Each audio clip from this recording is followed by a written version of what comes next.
Hey everyone, doing the second part of the Stephen versus Mansour conversation at Speaker's Corner. We've taken it right back to the start of the video.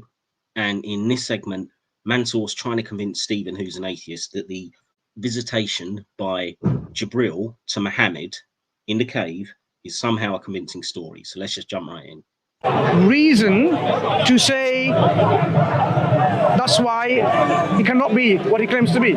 You cannot simply dismiss him with a mere dismissal. Look, I cannot simply say, look, you're not an athlete, and you claim to be an athlete. An athlete, a sportsman, for example, when you can demonstrate it quite easily, like, you know, look, I've just had this marathon, I won it, here's the prize, and I just dismiss it.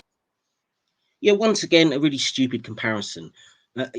You can easily demonstrate if you're an athlete in a number of obvious ways, whereas the story with Muhammad being visited in a cave by a supernatural being, that's going to take a lot of evidence. So let's see what Mansour's actually got.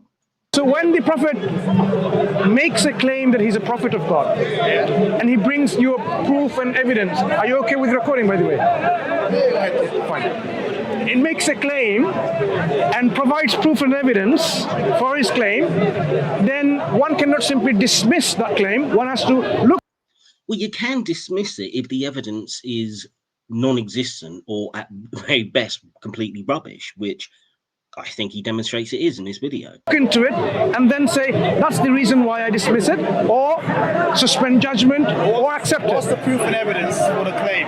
Okay. I mean, the claim is that 1400 years ago, he went into a cave, and an angel spoke to him, and then after that, he remembered it and told other people, and it eventually was written down. Yeah, so the Quran has been received by the Prophet through an angel from God over a period of 23 years. It's not just one go and a whole sum, bit by bit and so on, because that's how it's easy for him, because the Quran says so. Had it been like one go, you know, it would be very difficult for him.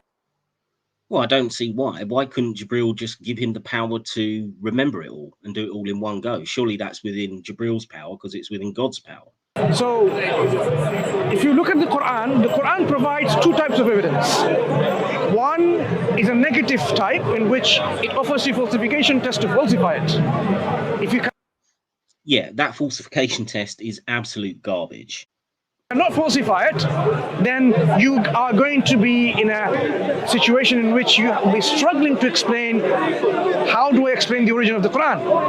And then it provides positive evidence that it's from the Creator, and then linking both, you will say, look, I cannot falsify it, and I cannot not accept, rather than not accept, meaning I have to accept the evidence provides, because it seems to be a sound evidence. To give you... Yeah, it doesn't seem to be sound evidence. I mean, there's a million ways that you can disprove that the Quran is what it claims it is. It's full of errors. It's badly written. It's contradictory. There's loads of ways you can do it. Example of a falsification test is the Quran says, if this book was from any other than God, then you would find within it many discrepancies or inconsistencies. Which we do. They're all over the place. Okay? And we expect a book from God should be free from errors. Which it's not. Because God should be all knowledgeable, all wise, not making any errors of history, errors of prophecies, mistakes in these describing the scientific reality of our world and so on. Because that's... Yeah, and he makes all those errors. The prophecies are absolute garbage. The history is nonsense. The scientific errors all over the place. Mathematical errors. It's a mess. What you expect a knowledgeable creator God to have information within it. Let's see some of the things it says. I mean, for instance, it might say, well, say Muhammad went to a cave 1400 years ago, yeah? And an angel spoke to him. Right? He didn't know who the angel was at first. He had to ask his cousin or something, isn't it? A Christian cousin said that the angel was actually Angel Gabriel or Jibril. How would the Christian cousin know this when the Christian cousin wasn't even there? And Muhammad was a bit confused about who it was. So basically on that information, which is not really verified, how... So, yeah, I mean, it's a great first question. Even if we accept the supernatural and that kind of thing, this is just something that happened supposedly to Muhammad. He was by himself. Nobody else saw anything. So just on that alone, how could you be so sure? Two very, very, very good questions. But two things that comes from here. We're going to talk about a bit of Prophet's modus operandi and understand his psychology in terms of this.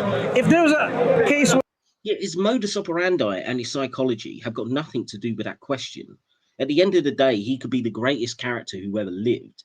You're going to need more than that if you're going to claim you've been visited by an angel of God. Where someone is an imposter, a fake individual, pretending to be what he's not, pretending to be a prophet, we expect he's not going to come and say, I don't know. He would say, a fake prophet would say, yeah, God spoke to me directly, or the angel spoke to me directly, or something. He would be positive in assertion in making up this claim, rather than saying, I don't know who it was. Yeah, a fake, the signs of an imposter is this kind of false confidence. They bring out, they're sure what they're talking about, and so on. Well, no, that can be a sign of somebody who's not honest, but like a con man can easily go the other route and do this kind of version of, oh, you know, I'm so humble, you know, I'm so doubting this. That can also be used as a trick in order to convince other people, oh, well, why would he be behaving that way? You know, it's kind of a reverse psychology thing. You don't think a con man has ever used that kind of trick, the fake humbleness thing? And so forth. Here is someone who doesn't even know this encounter. Who was it? He's not sure. He's afraid. If God was actually wanting to speak to him and give him a very important message for the whole of humankind, yeah? He wouldn't come out of that case thinking, I don't know who I spoke to. No. Firstly. Well, yeah, I mean, you could also argue it that way and say, yeah, if this was supposed to be that important, the entire world was meant to know, why does Muhammad start off thinking he's been spoken to by a demon? He might have had an experience. Let's not understand. Didn't know what it was. He has no prior concepts of revelation about God and how he's dealt. His community was a community of worshippers of pagan idols, or some of them inclined to worshipping a creator, not the idols. They are called the Hanifs. Yeah? So we are talking about a historical milieu, a context in which there wasn't much of an import of monotheistic understanding there. Yeah, I mean, this is just nonsense. I mean, yes, there were polytheists in the region, but there were also Jewish communities, there were Christian communities. So the idea that Muhammad had no idea about God or revelation is absolute rubbish. I mean, the whole point is his wife's cousin, who supposedly confirmed that this was from God, was a Christian. So how are you going to say he's got no contact, no idea about revelation or monotheism? That's absolute nonsense. Which was predominant. There's lots of polytheistic mixed understanding. Some groups of Christians, some group of Christians in Nazran, some Jews in Medina, and so on. That was it. Yes, you just contradicted yourself, haven't you? How would he not be aware of these things? And bearing in mind, he's supposed to be a trader. So therefore, he would have had contact with groups within the region. And as I say, he's got a kind of family member who is a Christian. So, of course, he would know about these things.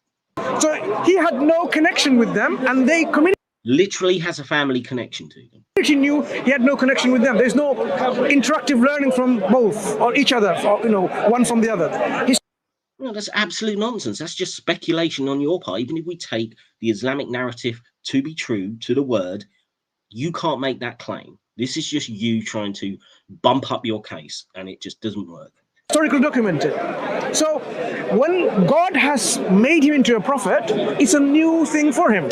So there's many things that he's learning.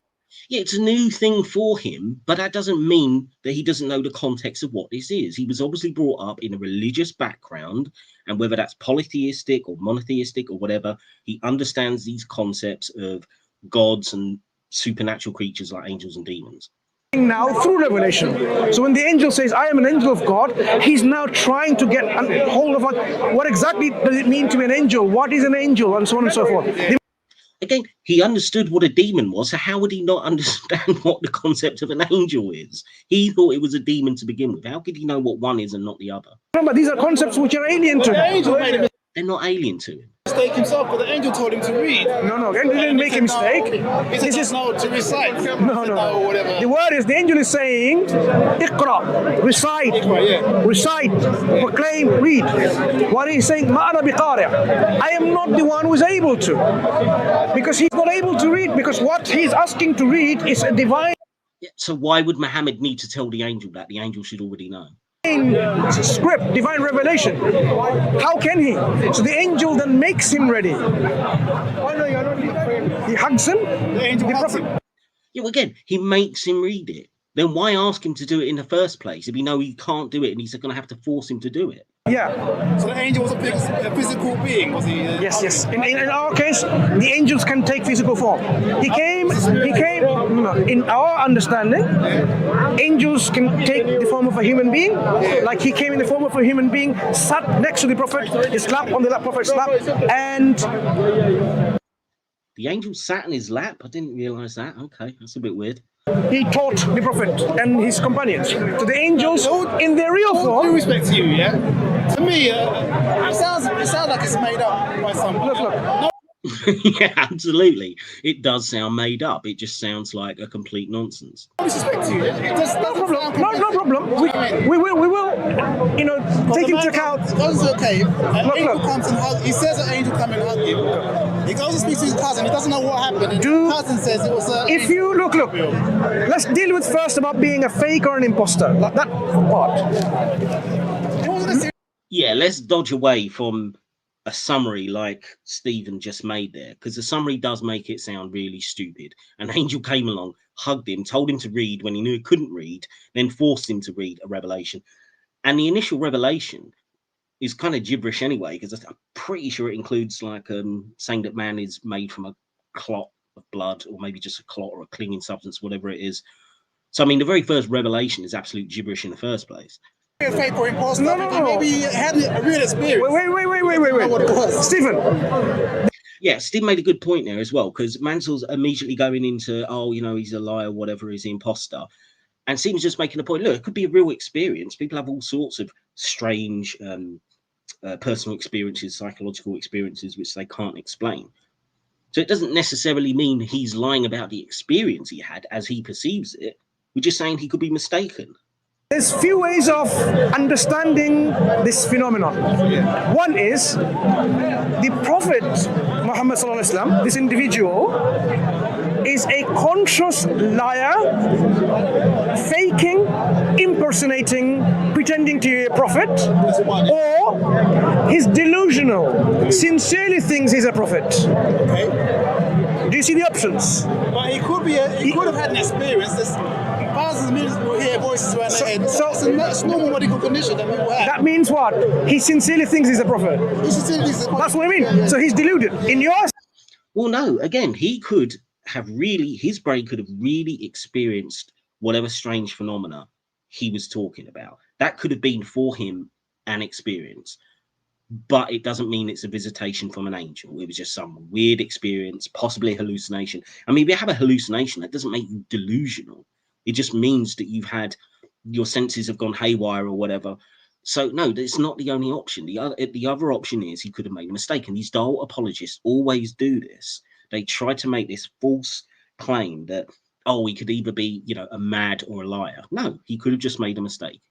Estimation is deluded. Yeah. We can go through each one. If we were to analyze each one, and you will see that our excuses will fall short in saying he is like that. To give you the opposite camp, because there are some people who say he's impersonating, he's a fake individual. Look, how did his cousin, was it Waraq? Okay, Waraq ibn Nawfal. How did he know? Sure. It was Jibril that spoke to him. Fine. Wasn't there. So let's deal with that he first. Didn't experience it. So when he went to his wife Khadija radiallahu anha, the Khadija radiallahu anha said, look, I know you are not a bad person. You are charitable, you're truthful, you look after the orphans and so on. So all the things she's saying are positive. You would not be visitated by a demon or anything like that. It must be a good thing that's coming to you, who's coming with you with something good. I know someone who's my cousin. Let's go and ask him what his understanding is. Whether he's a bad person or not, or whether he's the greatest person on earth, is irrelevant to whether is the experience that he had actually, first of all, any kind of real visitation. And if so, how does that demonstrate it's an angel of God? And saying he's the most wonderful person in the world and he takes care of orphans, that doesn't mean shit. So this is, no, Stephen, as you realize so far, this is an understanding of a person who's not impersonating on fake. It shows like he's sincerely believing what it is.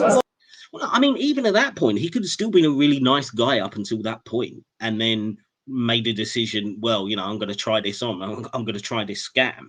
I mean, you don't have to be some cartoon villain to be a scam artist. I mean, many people start off good and then do bad things later in their life. So again, the logical thought process that he's using is just so fractured. It's appalling. So God, no, I've not answered your question yet. Yeah? Stephen, I have not answered your question yet. His wife, relax. His other cousin now. So relax. Going to free people. Khadija is his wife. Khadija is his wife. Yeah.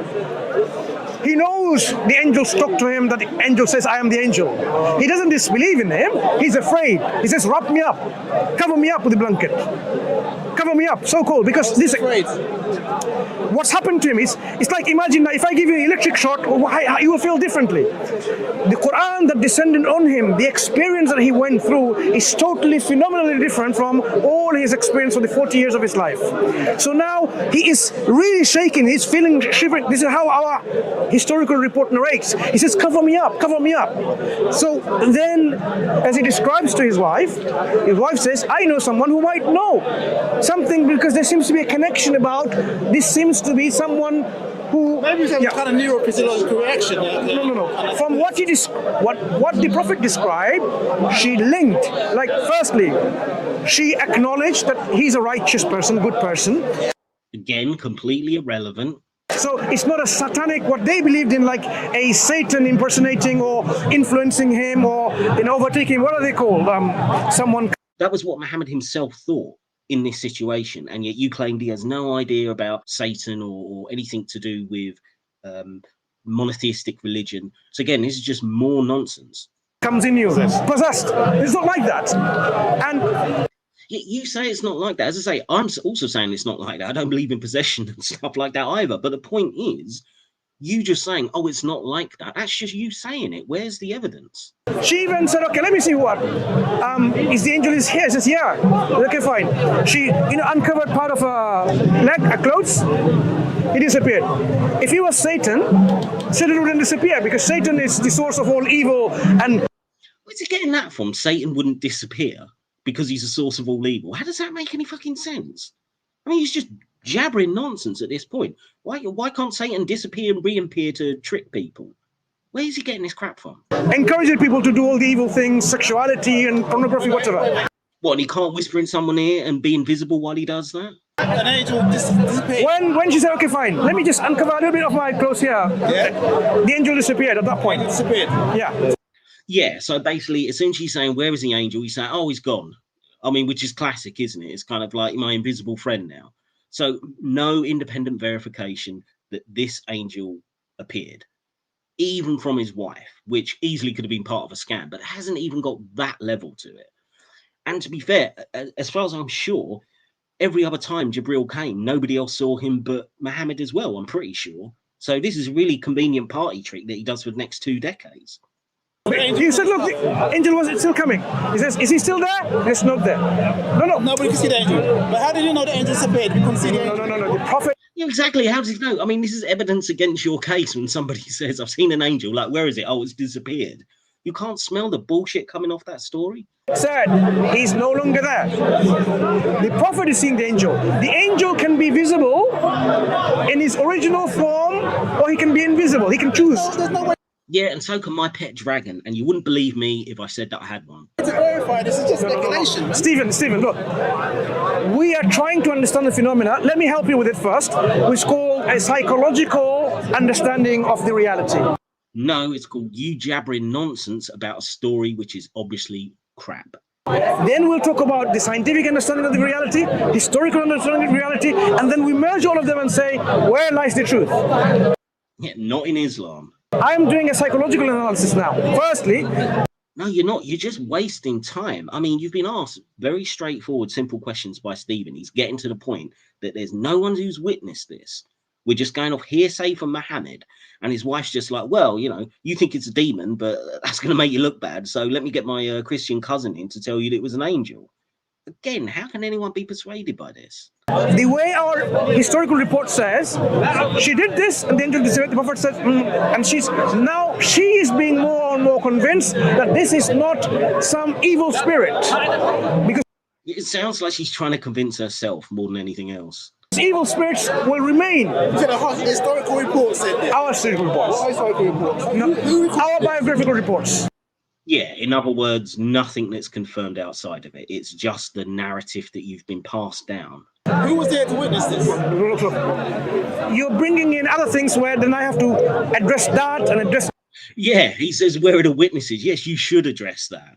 Let's stick to one thing. There with his wife, him and his wife, he had an experience. Listen. And firstly, do you accept the possibility that all these events could be narrated by the Prophet and then recorded by his companions for the posterity? Is there a possibility? Yes. Good.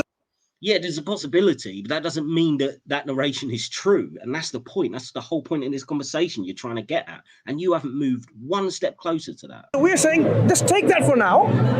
By actual historical scrutiny of whether these records existed or not. It's recorded after the events. No, look. Years after the events. I am saying, for now, to make things simpler, to deal one account at a time, let's not question the historicity of these reports, because that will then derail our conversation to historical investigation. That's what I'm here.